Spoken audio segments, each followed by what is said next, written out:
Bugungi o'rganadigan foydali ilovamiz Everything. Bu xuddi Windows qidiruviga o'xshaydi.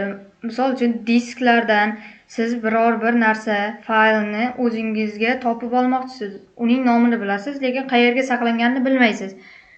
Shu payti Windows qidiruvga yozsangiz, u ko'p vaqt olib qo'yishi mumkin. Everything esa kam vaqt oladi. Bir necha sekund, soniyalarda topib beradi. Mana, misol uchun mening notebookimda bor CapCut ilovasi. Mana CapCut nomli hamma fayllar chiqib keldi. Mana CapCutning installeri ham chiqib keldi. Bu bir necha soniyada bo'ldi.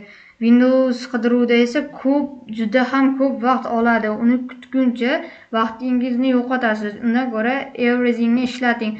Buni yuklash endi qanday bo'lishini o'rgataman.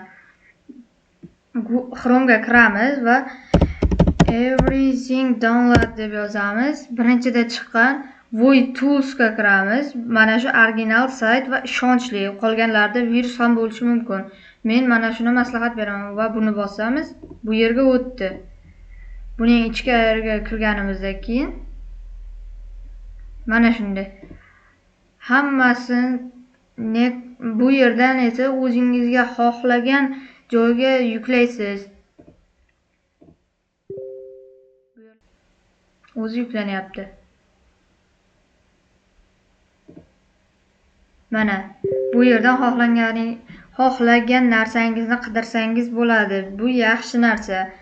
Windows qidiruvdan ko'ra ancha kamroq vaqt oladi. Bugungi darsimiz yoqqan bo'lsa, like va obuna etmasdan chiqmasin.